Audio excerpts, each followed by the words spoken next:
Hi everyone, I'm Jacqueline from Moksh, and today with me on Chats and Chai, I have Rionach McCarter. Is that right? Have I pronounced it correctly? Yeah. From Humble Bundoran, and we are at a boat at the beautiful location that Rionach has here. So about Chats and Chai, it is our very first episode, so we're really excited because to partner with Rionach here. Rionach is also a stockist of Moksh Chai, and Humble Bundoran, as I'm sure you all know, has delicious food. They also serve our Moksh Chai and turmeric latte. And I thought, what a better person to start with than Rionach. So welcome to the show, Rionach. Thank you. And thank you for joining us. Thank you. So I'd like to ask you some questions, and it'd be great for you to... firstly, Chats and Chai is all about celebrating community, collaboration, and I'd like to celebrate today the unique aspects that you bring to the community here. Particularly, I was very excited when Humble was set up in Bundoran because I am a local and the food here is brilliant. So congratulations on your venture. And which is another addition to your belt. You already have a successful business in abode. Another business I frequent. So thank you for joining us. And I guess I'd love to find out a bit more about and learn a bit more about you today. Okay. So what, don't mind me while I put my glasses on. So what inspired you to start off on your own, and, I guess what inspired you to set up Humble? And Well, Abode originally came as sort of a post-COVID project. There's an American chain that I'm absolutely obsessed with, and anytime I was over, had to bring stuff home, and I thought those type of suppliers were available to us, so that's why we kind of then set up here after COVID. And then when I was probably 18 or 19, I always wanted a coffee shop, and it kind of never came to fruition. And then when the Hardy Baker decided to close, I suppose from there, we had a good built-up trade with them. That's right. Being next door. And I thought, we either go now or it's never going to happen again. And it's right next door. We could knock through. And from there, it kind of built from that. Yeah. It probably has turned out slightly different to what I originally thought, but absolutely would not change it for the world. I'm delighted with it. Nice. Yeah. And where did this love for food and coffee begin? I am probably the worst person for a coffee shop or a restaurant. And my husband, I don't believe that. Well. We are very plain eaters. No sauces, nothing fancy. We stick with what we know. But in the last year of having the coffee shop, I now try anything. I eat anything. So it's changed me drastically. Yeah. I remember when the menu first kind of started coming, I was like, oh God, I don't even know if I'm going to be able to eat in here. Yeah. But it has pushed me in a very good direction, and Dara the same. Yeah. So it has, just kind of spiraled from there. Yeah, and the menu is definitely not plain. It's brilliant. It's great for brunch and lunch, and there's quite a few options there. So I think it ticks a lot of boxes. I feel like it's trying new things in the locality as well. Now, I know even my dad is like, I need a dictionary to read this menu and figure out what things are. But I'm the same. But now that I know what they are, so that's great. It's just something a wee bit different. But would you say you always had a passion for food? I loved baking. I've always loved that side of things. So even the kitchen side, the menu, I'm like, oh yeah, that's fine, because they know what they're doing. But the baking side of thing, I do like to have a wee bit of an input on that now. It's always just a hobby kind of. Yeah, I know you're a baker yourself, and I'm not surprised if you'll find some of the treats on the Humble shelf baked by yourself. Yeah, I do enjoy it. Okay, it's a hobby. My mum would have baked when I was growing up, and my aunt and that kind of thing. But I do like to try certain things. Yeah, great. I'm, not a baker. Definitely not. And I think, one of the things I noticed is particularly post-COVID, it's been very difficult to find good staff and retain good staff. Yeah. And you've managed to do that really successfully. We are very lucky. We've such a good team, both front of house and in the kitchen, that they're just an absolute pleasure. Yeah. And it's a good group that we have. You do have a good group. Yeah. And it is hard in the service industry. Like, that's something I've learned. Obviously, I've been in retail and I know that kind of trade, but service is completely different. It is just move fast and polite and pleasant and just be hardworking, but also then you need to know when to make time for somebody if somebody does want to talk and that kind of thing. So it is a very special niche. Like, you have to have that personality. You're built for it or you're not. And it's, exactly. You're either built for the kitchen or you're not. Customer service is not for everyone. No. Yeah. And you have to come in the door, smile. That's what people want. Great. So how did you go about, did you use your networks or did you sort of advertise? It's very funny. When we set up, Martina, who worked in a boat here, a lot of her friends, they kind of, it's again spiraled from there and one person, and then we did advertise. And I suppose even now the group that we have now, and there's only a few of the originals left. But that's another thing I've learned in service is the door's always opening and closing as one person's in, another person's out. People's life circumstances change. Yeah. And it is nice then. I get to meet new people and, get friendly with new people in the community as well. Awesome.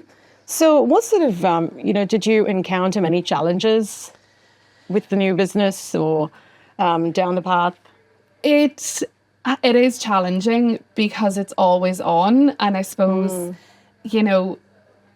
I have my own job as well in Donegal. So this is nearly like a sideline and an evening and weekend kind of thing.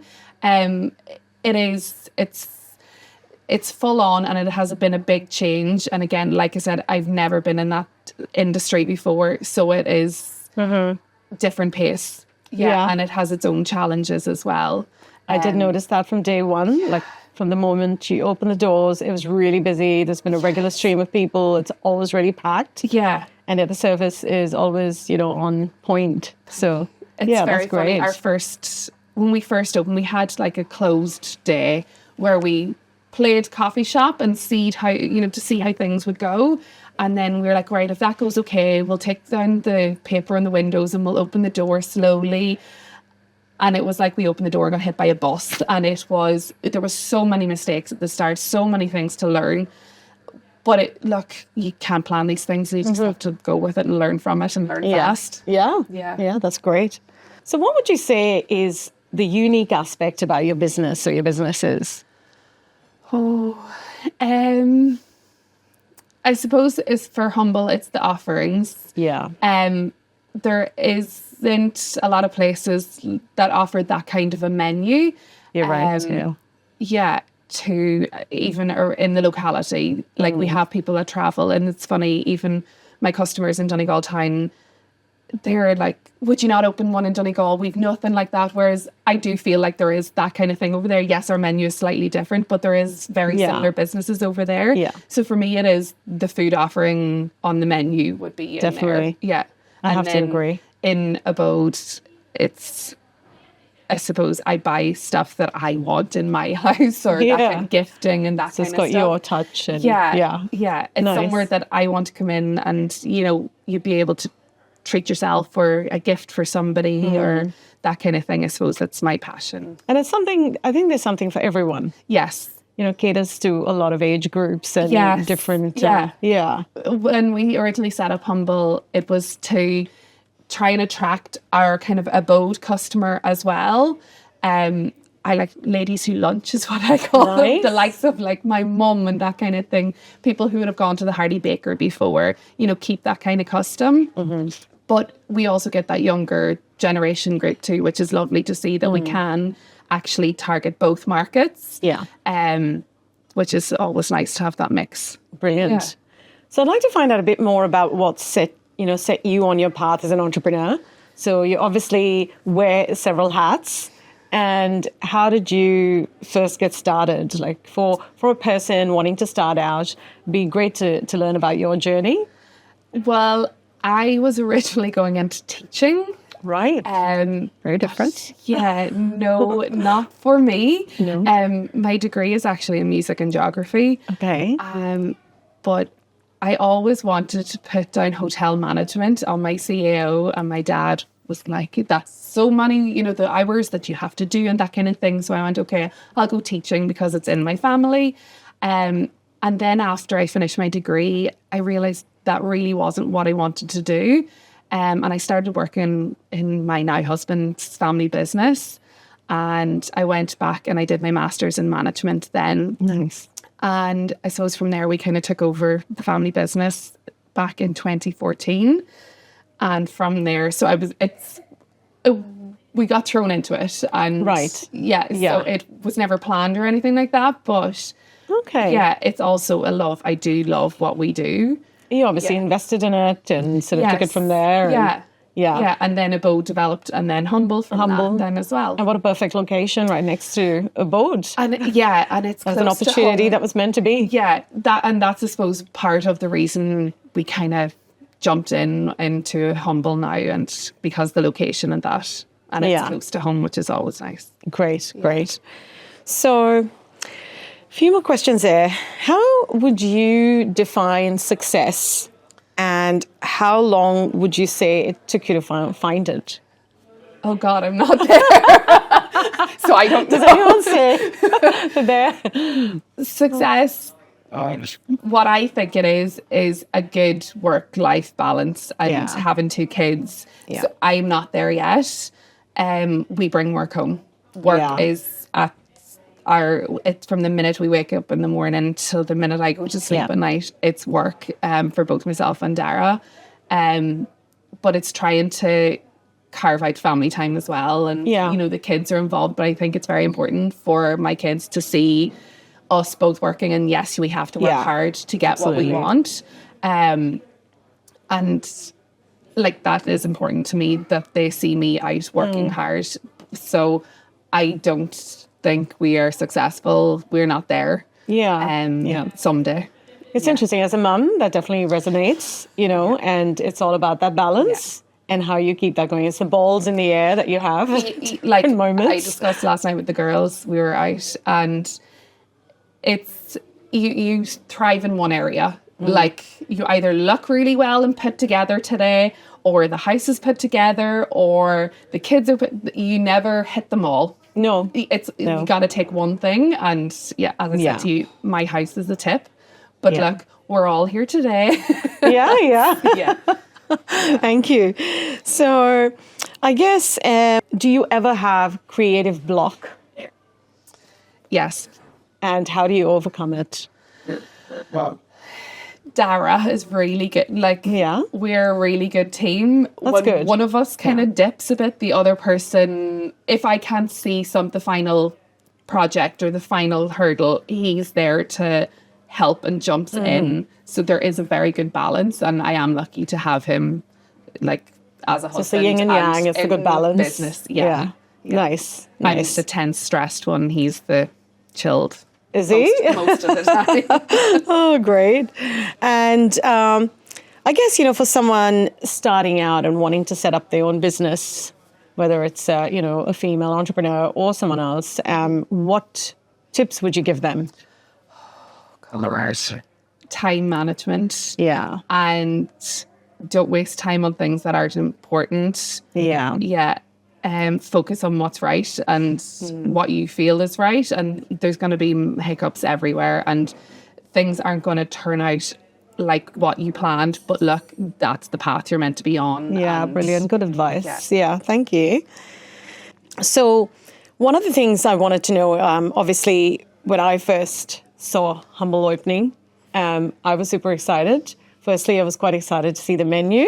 And as you earlier mentioned, it is a different offering, and I think one the area needed. So, you know, I was excited to come along.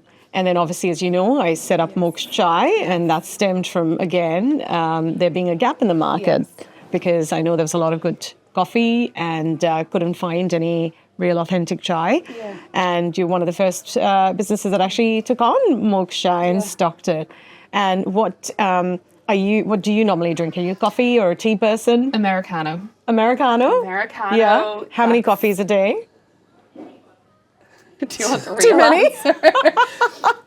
3 on a normal day, 4 on a bad day. Get me through the day. That was me. I was a 4 coffee a day person. Yeah. And then somehow my body just can't hack the caffeine anymore. Yeah. So I switched to chai. I think that's a good balance. Chai to me, I remember the first time you came in and we tried it over in the cozy corner, and I've never had anything like that. It was, and I said it to you, it was like a hug. Yeah. It is a hug in a mug. It is. Yes. Yeah. It is. I think it's an alternative. We wanted to produce an alternative to coffee drinking. Yes. And I have to say, the baristas here do an amazing job of making a good chai. Yeah. And the turmeric latte. Yes. So I've never had it.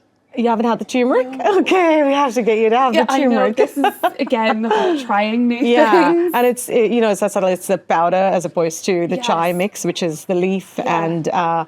And I remember, that shows to me the support that you actually offered, and it showed that you do think out of the box. I remember you commented on the smell and the fragrance of the chai, and the fact that you have an eye. I think you do have an eye for.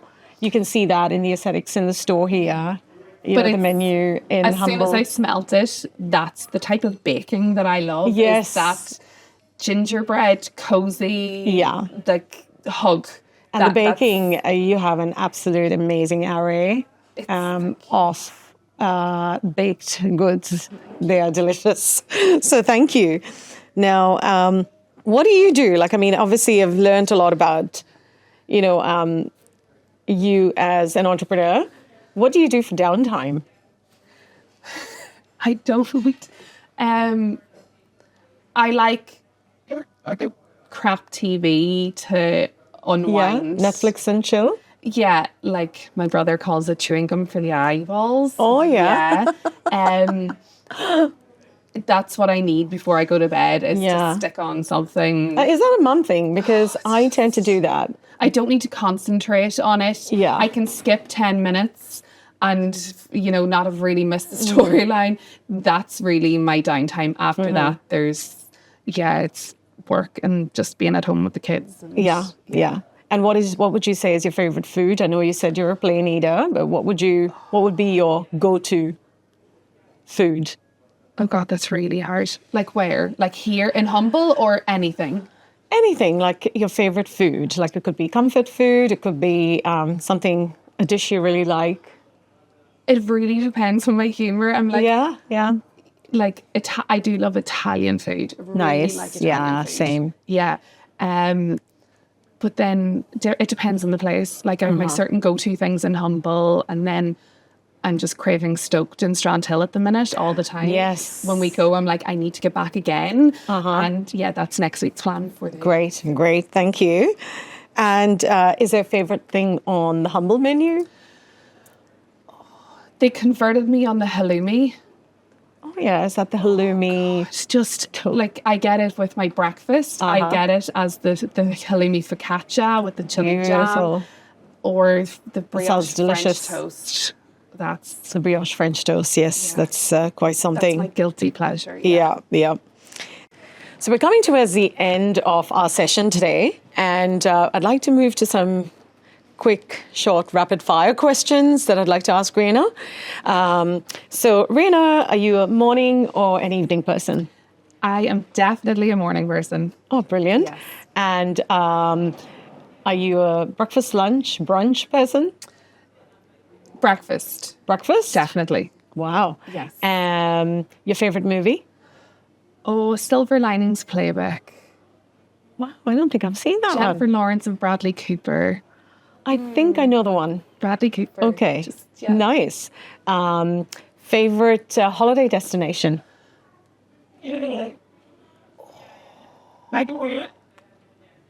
Loved France. A place outside Biarritz. Our first holidays was as a couple. And I do love California and Philadelphia. Oh, nice. Yeah. And are you a summer or winter person? Winter. Yeah. Is it the clothing, the everything? The fires, cozy. Oh yes, I'm like, I love it. Hot chocolates, just curl up. You don't feel like you have to go outside. Yeah, definitely. And your favorite destination in Donegal? I always love killybegs randomly. Oh, yeah. I don't know what Something it is. about it. It's The boats, quaint. just it's different. Glenconkill, we would have gone there a lot as kids. Yeah, like during the summer, that kind of thing. I think it's like simple, easy life down there. Yeah. Nice. Last question. What is your idea of community and collaboration? What does it mean to you? In what sense? So we're here today, and we're obviously celebrating what you bring to the community and collaboration. You're a person that has done that really well with your businesses. Yeah. What does it mean to you? Because I know you and your family are very, you're known in the community. Your dad as well. What would you say? And particularly in a place like Donegal, I think the place thrives on community and the networks, and they seem to have done that really well. So what would you say? To me, it takes a village. Yeah. Like everything, like the support of my family, helping me with the business, advice, how to handle things, but even then bringing in our staff and everything, it is a family. That to me is really important.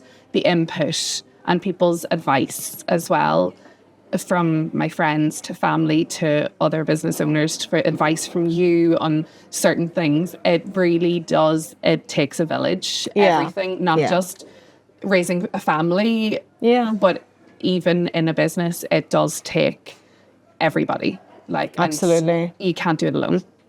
Yeah. Thank you. Yeah. Thank you. That's a great answer. And you're absolutely right. It takes a village to feed a people. Yeah. And, we've seen that from COVID, from the pandemic, and how a lot of people got behind businesses. Yes. So, yeah. But even, I suppose, in Humble, it's to see local suppliers pulling up. That's, to me, is so important. Like Moksh chai? Yes. And, you have to grow House Mullaghmore Farm. Yeah. It is lovely to see that absolutely these people, it's their passion. And, that you're helping mum and dad business, or you're helping a local business. Yes. Yeah. That's very important. Really great to see. It is local, and it's not just lorries pulling up from wherever around the country. Absolutely. It's nice to be able to support small local businesses. You're right. Yeah. And it does give it that real community feel. Yeah. Yeah. So thank you so much, Rena, for joining us today on the very first episode of Chats and Chai. Thank you. It's really been enjoyed it. for, if I can say this, I've always admired, firstly, your energy, your enthusiasm, and you're obviously onto, something really good here. And it's, credit to you, Dara, and obviously your staff as well. Yeah. But it's been lovely getting to know you. And thank you for featuring on our first episode. Thank you. It was lovely. Thanks. Yeah. Thank you for joining us as well. And we'll hope to see you again soon.